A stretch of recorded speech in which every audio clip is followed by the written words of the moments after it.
지금부터 2024 헌납 8 대통령 윤석열 탄핵 사건에 대한 선고를 시작하겠습니다. 먼저 적법 요건에 관하여 살펴보겠습니다. 이 사건 계엄 선포가 사법심사의 대상이 되는지에 관하여 보겠습니다.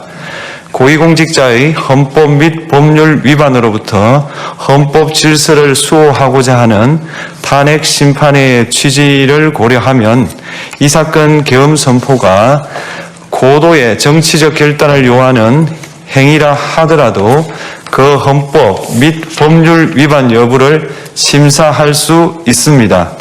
국회 법사의 조사 없이 이 사건 탄핵 소추안을 의결한 점에 대하여 보겠습니다.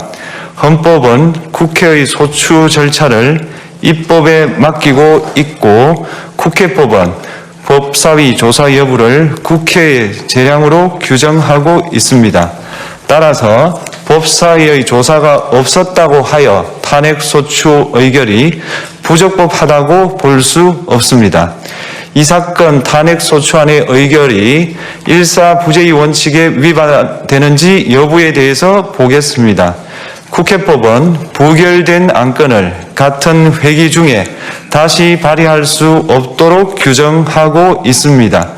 피청구인에 대한 1차 탄핵 소추안이 제418회 정기회 회기에 투표 불성립되었지만 이 사건 탄핵 소추안은 제419회 임시회 회기 중에 발의되었으므로 일사부재의 원칙에 위반되지 않습니다.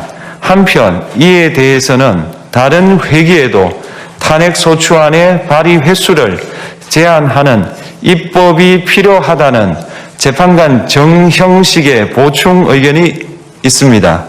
이 사건 계엄이 단시간 안에 해제되었고 이로 인한 피해가 발생하지 않았으므로 보호이익이 헌결되었는지 여부에 대해서 보겠습니다. 이 사건 계엄이 해제되었다고 하더라도 이 사건 계엄으로 인하여 이 사건 탄핵 사유는 이미 발생하였으므로 심판의 이익이 부정된다고 볼 수 없습니다. 소추 의결서에서 내란죄 등 형법 위반 행위로 구성하였던 것을 탄핵 심판 청구 이후에 헌법 위반 행위로 포섭하여 주장한 점에 대하여 보겠습니다. 기본적 사실관계는 동일하게 유지하면서 적용 법조문을 철회, 변경하는 것은 소추 사유의 철회, 변경에 해당하지 않으므로 특별한 절차를 거치지 않더라도 허용됩니다.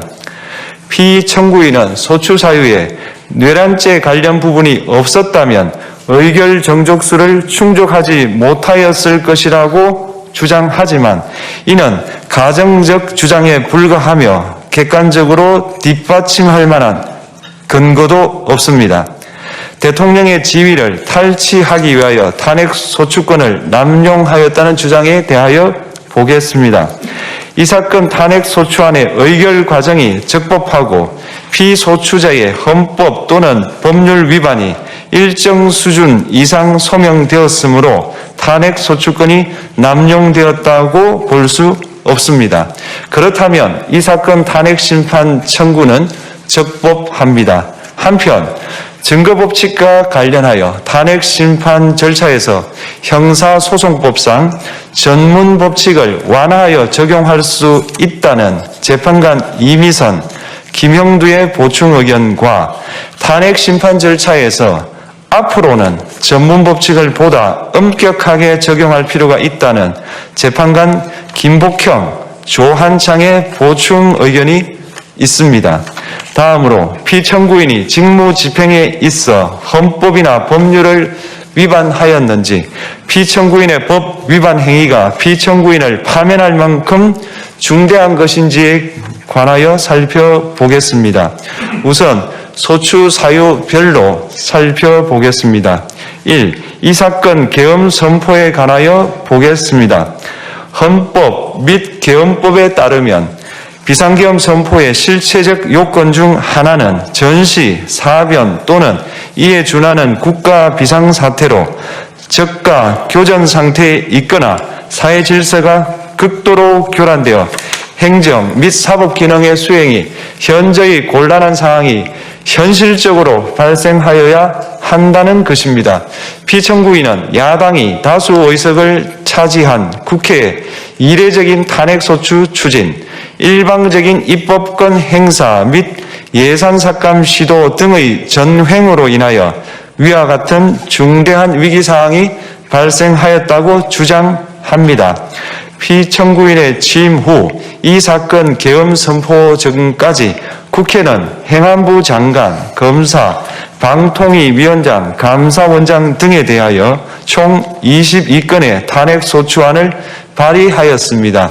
이는 국회가 탄핵소추 사유의 위헌, 위법성에 대해 숙고하지 않은 채 법 위반의 의혹에만 근거하여 탄핵심판 제도를 정부에 대한 정치적 압박 수단으로 이용하였다는 우려를 낳았습니다. 그러나 이 사건 계엄 선포 당시에는 검사 1인 및 방통위위원장에 대한 탄핵심판 절차만이 진행 중이었습니다.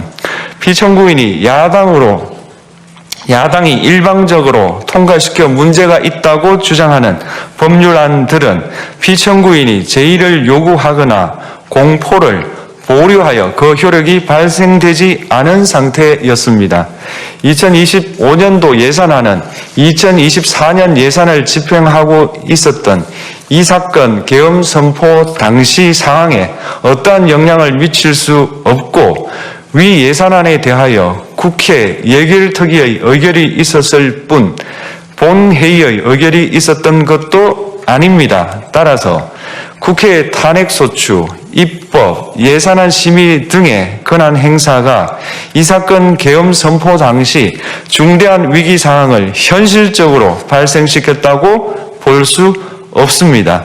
국회의 권한 행사가 위법, 부당하더라도 헌법재판소의 탄핵 심판, 피청구인의 법률안 제의 요구 등 평상시 권력 행사 방법으로 대처할 수 있으므로 국가 긴급권의 행사를 정당화할 수 없습니다. 피청구인은 부정선거 의혹을 해소하기 위하여 이 사건 계엄을 선포하였다고도 주장합니다. 그러나 어떠한 의혹이 있다는 것만으로 중대한 위기 상황이 현실적으로 발생하였다고 볼 수는 없습니다. 또한 중앙선관위는 제22대 국회의원 선거 전에 보안 취약점에 대하여 대부분 조치하였다고 발표하였으며 사전, 우편, 투표함, 보관장소, CCTV 영상을 24시간 공개하고 개표 과정에 수검표 제도를 도입하는 등의 대책을 마련하였다는 점에서도 피청구인의 주장은 타당하다고 볼 수 없습니다. 결국 피청구인이 주장하는 사정을 모두 고려하더라도 피청구인의 판단을 객관적으로 정당화할 수 있을 정도의 위기 상황이 이 사건 계엄 선포 당시 존재하였다고 볼 수 없습니다. 헌법과 계엄법은 비상계엄 선포의 실체적 요건으로 병력으로서 군사상의 필요에 응하거나 공공의 안정질서를 유지할 필요와 목적이 있을 것을 요구하고 있습니다. 그런데 피청구인이 주장하는 국회의 권한 행사로 인한 국정마비 상태나 부정선거 의혹은 정치적, 제도적, 사법적 수단을 통하여 해결하여야 할 문제이지 병력을 동원하여 해결할 수 있는 것이 아닙니다. 피청구인은 이 사건 계엄이 야당의 전횡과 국정위기 상황을 국민에게 알리기 위한 경고성 계엄 또는 호소형 계엄이라고 주장하지만 이는 계엄법이 정한 계엄 선포의 목적이 아닙니다. 또한 피청구인은 계엄 선포에 그치지 아니하고 군경을 동원하여 국회의 권한 행사를 방해하는 등의 헌법 및 법률 위반 행위로 나아갔으므로 경고성 또는 호소형 계엄이라는 피청구인의 주장을 받아들일 수 없습니다. 그렇다면 이 사건 계엄 선포는 비상계엄 선포의 실체적 요건을 위반한 것입니다. 다음으로 이 사건 계엄 선포가 절차적 요건을 준수하였는지에 관하여 보겠습니다. 계엄 선포 및 계엄 사령관 임명은 국무회의의 심의를 거쳐야 합니다. 피청구인이 이 사건 계엄을 선포하기 직전에 국무총리 및 9명의 국무위원에게 계엄 선포의 취지를 간략히 설명한 사실은 인정됩니다. 그러나 피청구인은 계엄사령관 등 이 사건 계엄의 구체적인 내용을 설명하지 않았고 다른 구성원들에게 의견을 진술할 기회를 부여하지 않은 점을 고려하면 이 사건 계엄 선포에 관한 심의가 이루어졌다고 보기도 어렵습니다. 그 외에도 피청구인은 국무총리와 관계 국무위원이 비상계엄 선포문에 부서하지 않았음에도 이 사건 계엄을 선포하였고 그 시행 일시, 시행 지역 및 계엄사령관을 공고하지 않았으며 지체 없이 국회에 통고하지도 않았으므로 헌법 및 계엄법이 정한 비상계엄 선포의 절차적 요건을 위반하였습니다. 2. 국회에 대한 군경 투입에 관하여 보겠습니다. 피청구인은 국방부 장관에게 국회에 군대를 투입할 것을 지시하였습니다. 이에 군인들은 헬기 등을 이용하여 국회 경내로 진입하였고 일부는 유리창을 깨고 본관 내부로 들어가기도 하였습니다. 피청구인은 육군 특수전 사령관 등에게 의결 정족수가 채워지지 않은 것 같으니 문을 부수고 들어가서 안에 있는 인원들을 끄집어내라는 등의 지시를 하였습니다. 또한 피청구인은 경찰청장에게 계엄사령관을 통하여 이 사건 포고령의 내용을 알려주고 직접 6차례 전화를 하기도 하였습니다. 이에 경찰청장은 국회 출입을 전면 차단하도록 하였습니다. 이로 인하여 국회로 모이고 있던 국회의원들 중 일부는 담장을 넘어가야 했거나 아예 들어가지 못하였습니다. 한편 국방부 장관은 필요시 체포할 목적으로 국군 방첩사령관에게 국회의장, 각 정당 대표 등 14명의 위치를 확인하라고 지시하였습니다.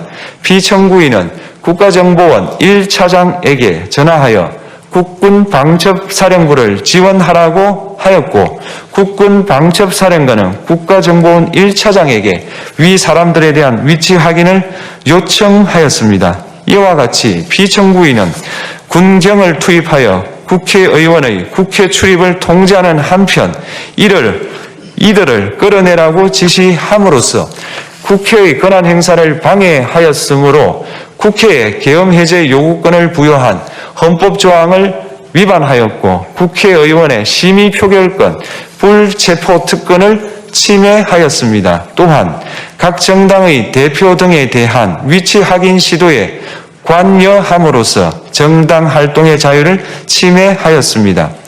피청구인은 국회의 권한 행사를 막는 등 정치적 목적으로 병력을 투입함으로써 국가안전보장과 국토방위를 사명으로 하여 나라를 위해 봉사하여 온 군인들이 일반 시민들과 대치하도록 만들었습니다. 이에 피청구인은 국군의 정치적 중립성을 침해하고 헌법에 따른 국군 통수 의무를 위반하였습니다. 3. 이 사건 포고령 발령에 관하여 보겠습니다. 피청구인은 이 사건 포고령을 통하여 국회, 지방의회, 정당의 활동을 금지함으로써 국회에 계엄 해제 요구권을 부여한 헌법조항, 정당 제도를 규정한 헌법조항, 대의민주주의 권력분리 원칙을 위반하였습니다. 비상계엄 하에서 기본권을 제한하기 위한 요건을 정한 헌법 및 계엄법 조항, 영장주의를 위반하여 국민의 정치적 기본권, 단체 행동권, 직업의 자유를 침해하였습니다. 4. 중앙선관위에 대한 압수수색에 관하여 보겠습니다.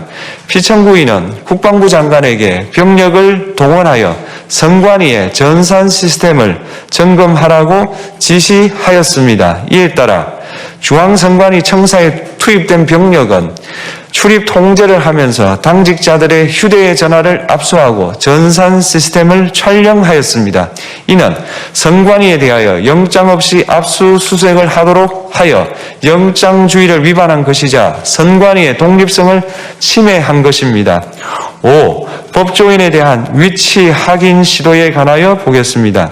앞서 말씀드린 바와 같이 피청구인은 필요시 체포할 목적으로 행해진 위치 확인 시도에 관여하였는데 그 대상에는 퇴임한 지 얼마 되지 않은 전 대법원장 및 전 대법관도 포함되어 있었습니다. 이는 현직 법관들로 하여금 언제든지 행정부에 의한 체포 대상이 될 수 있다는 압력을 받게 함으로 사법권의 독립을 침해한 것입니다. 지금까지 살펴본 피청구인의 법 위반 행위가 피청구인을 파면할 만큼 중대한 것인지 관하여 보겠습니다. 피청구인은 국회와의 대립사항을 타개할 목적으로 이 사건 계엄을 선포한 후 군경을 투입시켜 국회의 헌법상 권한 행사를 방해함으로써 국민 주권주의 및 민주주의를 부정하고 병력을 투입시켜 중앙선관위를 압수수색하도록 하는 등 헌법이 정한 통치구조를 무시하였으며 이 사건 포고령을 발령함으로써 국민의 기본권을 광범위하게 침해하였습니다. 이러한 행위는 법치국가 원리와 민주국가 원리의 기본 원칙들을 위반한 것으로 그 자체로 헌법 질서를 침해하고 민주공화정의 안정성에 심각한 위해를 끼쳤습니다. 한편 국회가 신속하게 비상계엄 해제 요구를 결의할 수 있었던 것은 시민들의 저항과 군경의 소극적인 임무 수행 덕분이었으므로 이는 피청구인의 법 위반에 대한 중대성 판단에 영향을 미치지 않습니다. 대통령의 권한은 어디까지나 헌법에 의하여 부여받은 것입니다. 피청구인은 가장 신중히 행사되어야 할 권한이 국가 긴급권을 헌법에서 정한 한계를 벗어나 행사하여 대통령으로서의 권한 행사에 대한 불신을 초래하였습니다.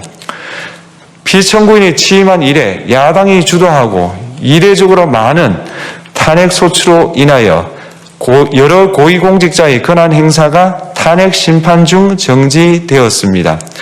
2025년도 예산안에 관하여 헌정사상 최초로 국회 예산결산특별위원회에서 정액 없이 감액에 대해서만 야당 단독으로 의결하였습니다. 피청구인이 수립한 주요 정책들은 야당의 반대로 시행될 수 없었고 야당은 정부가 반대하는 법률안들을 일방적으로 통과시켜 피청구인의 제의 요구와 국회의 법률안 의결이 반복되기도 하였습니다. 그 과정에서 피청구인은 야당의 전횡으로 국정이 마비되고 국익이 현저히 저해되어 가고 있다고 인식하여 이를 어떻게든 타개하여야만 한다는 막중한 책임감을 느끼게 되었을 것으로 보입니다. 피청구인이 국회의 권한 행사가 권력 남용이라거나 국정 마비를 초래하는 행위라고 판단한 것은 정치적으로 존중되어야 합니다. 그러나 피청구인과 국회 사이에 발생한 대립은 일방의 책임에 속한다고 보기 어렵고 이는 민주주의 원리에 따라 해소되어야 할 정치의 문제입니다. 이에 관한 정치적 견해의 표명이나 공적 의사결정은 헌법상 보장되는 민주주의와 조화될 수 있는 범위에서 이루어져야 합니다.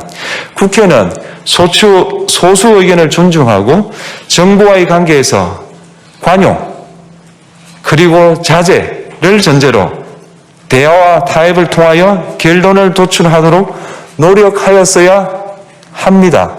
피청구인 역시 국회의 대표인 국회를 협치의 대상으로 존중하였어야 합니다. 그럼에도 불구하고 피청구인은 국회를 배제의 대상으로 삼았는데 이는 민주정치의 전제를 허무는 것으로 민주주의와 조화된다고 보기 어렵습니다. 피청구인은 국회의 권한 행사가 다수의 횡포라고 판단했다 하더라도 헌법이 예정한 자구책을 통해 견제와 균형이 실현될 수 있도록 하였어야 합니다. 피청구인은 취임한 때로부터 약 2년 후에 치러진 국회의원 선거에서 피청구인이 국정을 주도하도록 국민을 설득할 기회가 있었습니다. 그 결과가 피청구인의 의도에 부합하지 않더라도 야당을 지지한 국민의 의사를 배제하려는 시도를 하여서는 안 되었습니다. 그럼에도 불구하고 피청구인은 헌법과 법률을 위반하여 이 사건 계엄을 선포함으로써 국가 긴급권 남용의 역사를 재현하여 국민을 충격에 빠뜨리고 사회, 경제, 정치, 외교 전 분야의 혼란을 야기하였습니다. 국민 모두의 대통령으로서 자신을 지지하는 국민을 초월하여 사회 공동체를 통합시켜야 할 책무를 위반하였습니다. 군경을 동원하여 국회 등 헌법기관의 권한을 훼손하고 국민의 기본적 인권을 침해함으로써 헌법소의 책무를 저버리고 민주공화국의 주권자인 대한국민의 신임을 중대하게 배반하였습니다. 결국 피청구인의 위법 행위는 국민의 신임을 배반한 것으로 헌법소의 관점에서 용납될 수 없는 중대한 법 위반 행위에 해당합니다. 피청구인의 법 위반 행위가 헌법 질서에 미친 부정적 영향과 파급 효과가 중대하므로 피청구인을 파면함으로써 얻는 헌법소의 이익이 대통령 파면에 따르는 국가적 손실을 압도할 정도로 크다고 인정됩니다. 이에 재판관 전원의 일치된 의견으로 주문을 선고합니다. 탄핵 사건이므로 선고 시각을 확인하겠습니다. 지금 시각은 오전 11시 22분입니다. 주문, 피청구인 대통령 윤석열을 파면한다. 마치겠습니다.